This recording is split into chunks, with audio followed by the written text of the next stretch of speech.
Hentikan Kongres Partai Politik abal-abal.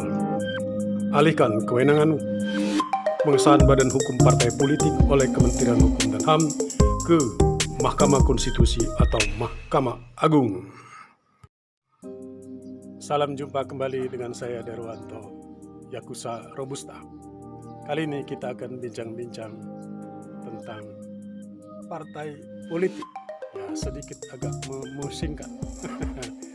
Jadi kalau kita bicara partai politik, berarti kita bicara tentang keberadaan negara bangsa Indonesia.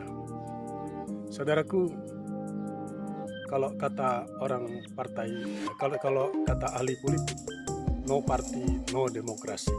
Tidak ada partai politik, tidak ada demokrasi. Artinya syarat pokok adanya demokrasi itu harus ada partai politik. Kalau tidak ada partai politik, maka bukan demokrasi. Nah, paham itulah yang dianut oleh negara kita, Republik Indonesia. Oleh karena itu, paham no party, no demokrasi ini terjemahkan di dalam Undang-Undang Dasar 1945,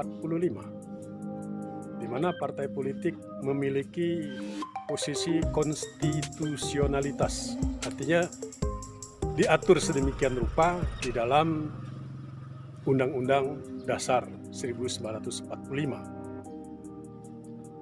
Nah, itu pertama. Jadi posisi konstitusionalitas partai politik itu sangat kuat. Jadi kalau tidak ada partai politik berarti negara kita ini bubar. Bubar dan bukan negara demokrasi. Jadi partai politik merupakan sebuah keharusan. Sebagaimana adanya presiden pun harus ada. Dan termasuk lembaga-lembaga negara lainnya. Tetapi posisi partai politik itu kalau kita lihat lebih jauh, dia diperlakukan seperti organisasi kemasyarakatan. Kalau organisasi kemasyarakatan kan tanpa organisasi kemasyarakatan, demokrasi akan tetap ada. Kira-kira begitu. Kenapa saya katakan begitu? Mari kita lihat. Badan Hukum Partai Politik itu kan kalau kita baca di dalam Undang-Undang Partai Politik disahkan oleh Kementerian Hukum dan HAM. Nah, sementara Kementerian Hukum dan HAM itu kan diatur di dalam Undang-Undang Kementerian Negara. Nah, masa lembaga di selevel kementerian yang diatur undang-undang mengesahkan keberadaan partai politik yang memiliki posisi konstitusionalitas di dalam Undang-Undang Dasar 1945. Jadi menteri itu kan di bawah presiden. Presiden itu dipilih. Presiden adalah calon dari partai politik. Jadi partai politik itu keberadaan badan hukumnya ya tergantung presiden. Presiden itu adalah presiden terpilih. Presiden terpilih adalah pemenang pemilu.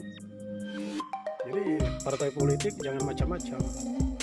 Seandainya ada calon presiden hanya didukung oleh segelintir partai politik, misalnya 2-3 partai politik, sementara jumlah partai politik 10, sisanya 3 pemenang pemilu, calon presiden yang menang, yang 7 partai politik calonnya kalah. Oh, jangan macam-macam yang 7 partai politik itu. Mau jadi oposisi, ya nggak mungkin lah. Karena pemerintah, dalam hal ini presiden, dengan posisinya sebagai lembaga yang mengesahkan keberadaan hukum, status badan hukum partai politik, itu sangat menentukan. Jadi, kenapa badan hukum partai politik disahkan oleh kementerian? Ya maunya partai politik, maunya mereka begitu. Karena undang-undang partai itu kan dibuat di DPR. Di DPR itu kan perpanjangan tangan partai. Jadi saya tidak begitu berharap alias pesimis apakah akan ada oposisi di dalam setiap periode kepemimpinan bangsa ini. Jadi kalau dari segi hukum sulit dalam pelaksanaan untuk lahir partai oposisi yang kuat. Bisa digoyang-goyang tuh. Dari status badan hukumnya saja selalu digoyang-goyang. Itu realitas. Jadi banyak sekali kasus-kasus yang terjadi di era reformasi ini. Status badan hukum partai politik itu selalu bermasalah. Jadi baik bermasalah karena anggaran dasarnya maupun bermasalah pada saat proses penetapan sebagai badan hukum. Itulah paradoks tentang keberadaan undang-undang partai politik. Jadi agak susah juga.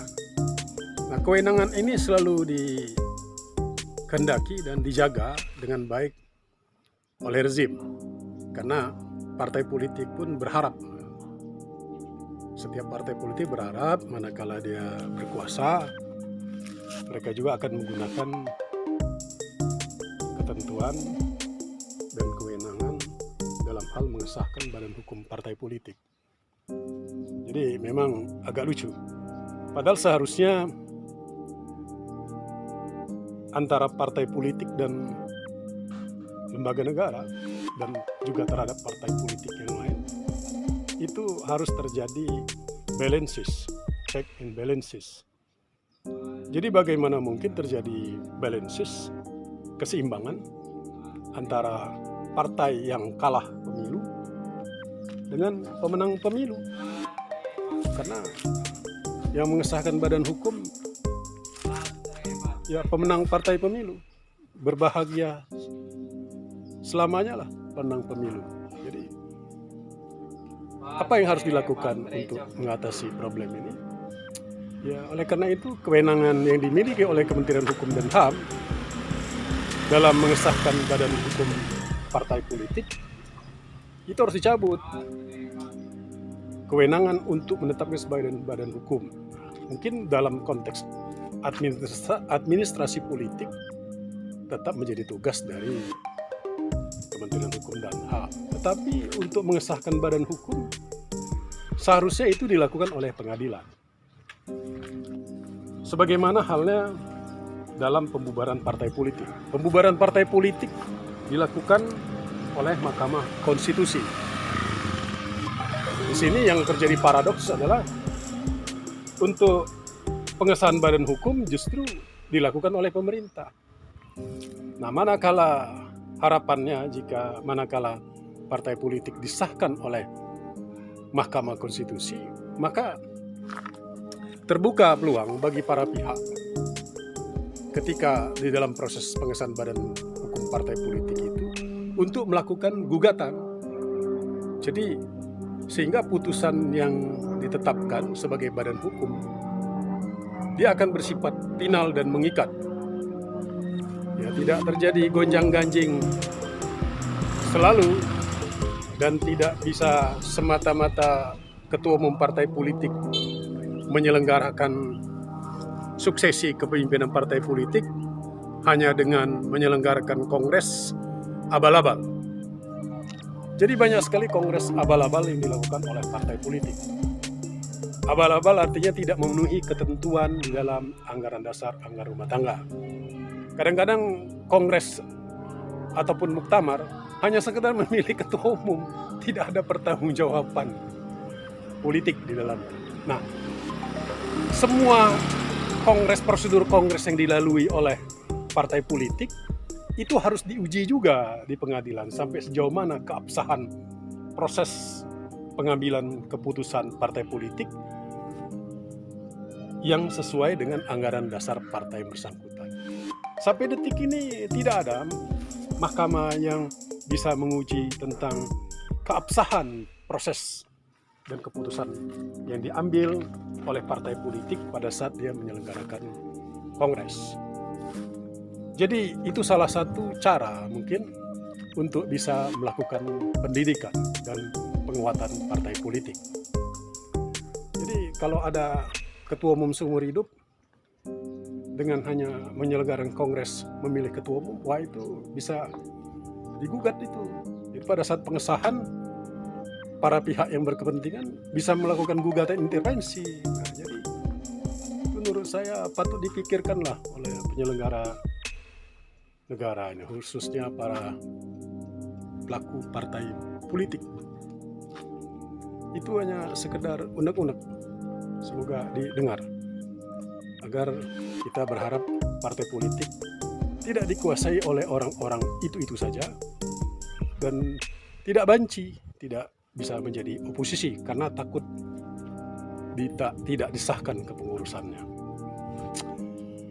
Ya itulah, ini kan pemikiran yang memang belum utuh, tetapi paling tidak ada sebuah ide dasar lah, ide yang memang masih perlu disempurnakan. Itu dulu kawan-kawan sekalian. Jadi salam jumpa kembali dalam kesempatan yang lain.